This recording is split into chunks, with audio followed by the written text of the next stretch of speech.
ओम नमः शिवाय। हर हर महादेव।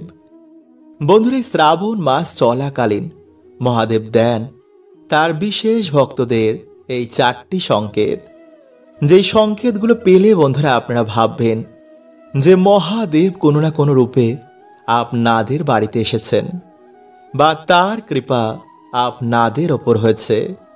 কারণ স্বয়ং মহাদেব ভালো সময় আসার আগে তার বিশেষ ভক্তদের দেন এই বিশেষ 4টি সংকেত, যা পেলে কিন্তু বন্ধুরা আপনারা ভুলেও কাউকে বলবেন না।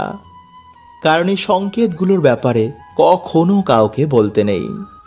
তো নমস্কার বন্ধুরা, আমি রাজু, আর আমাদের ভক্তের বন্ধু ইউটিউব চ্যানেলে আপনাদের স্বাগত। তার আগে বন্ধুরা আপনারা ভিডিওটি একটি লাইক করে কমেন্টে আপনারা বলুন ওম নমঃ শিবায়, হর হর মহাদেব।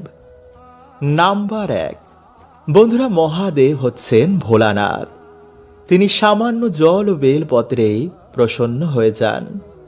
তাই যদি কোনো ভক্ত ভক্তি মনে মহাদেবের পুজো আরাধনা করেন বা হৃদয় থেকে বাবাকে স্মরণ করেন, তখন বাবা প্রথম তার সেই সন্তানকে যে সংকেতটি দেন তা হচ্ছে মাতা পার্বতী এবং মহাদেব সেই ব্যক্তিকে এসে স্বপ্নে দর্শন দেন, বা বাবার প্রিয় ত্রিশূল, নন্দী মহারাজ, পর্বত বা কোনো মন্দির এই মাসে সেই ব্যক্তি স্বপ্নে দেখে। নাম্বার 2, সাপ। বন্ধুরা মহাদেবের অত্যন্তই প্রিয় হচ্ছে সাপ। কারণ সমুদ্র মন্থনের সময় নির্গত বিষ সাপেরা মহাদেবের সাথে গ্রহণ করেছিলেন। তাই যে ব্যক্তির ওপর মহাদেবের কৃপা হয় তারা স্বপ্নে সবার আগে সাপ দেখে, বা বাড়িতে এই মাসে তারা সাপ দেখতে পায়। তাই এই মাসে যদি বন্ধুরা আপনারা সাপ দেখতে পান, তো যতটা আপনারা পারবেন না মারার চেষ্টা করবেন। নাম্বার 3, বাড়িতে নন্দী মহারাজের আগমন হওয়া বা বাড়িতে ষাঁড় আসা। কারণ নন্দী মহারাজ হচ্ছেন ভগবান শিবের বাহন। তাই যেখানে ভগবান শিব যায় সেখানে সবার আগে নন্দী মহারাজ আসেন।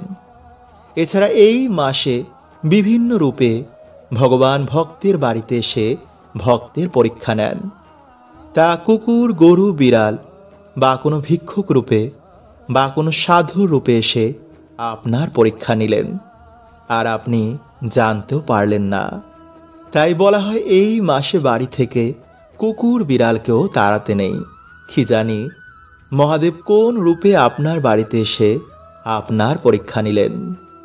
নাম্বার 4, বন্ধুরা এই মাসে বাড়িতে নীলকণ্ঠ পাখি আসা অত্যন্তই শুভ। কারণ বন্ধুরা এটি হচ্ছে ভগবান শিবের প্রতীক।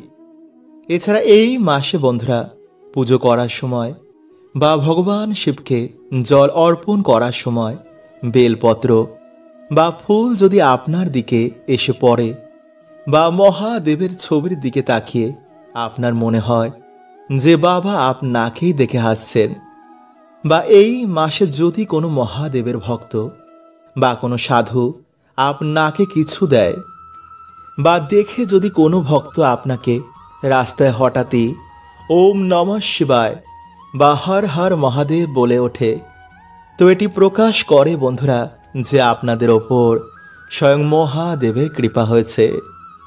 তাই যারা বন্ধুরা এই পবিত্র মাসে মহাদেবের কৃপা পেতে চান তারা ভিডিওটি লাইক করে কমেন্টে অবশ্যই বলুন ওম নমঃ শিবায়।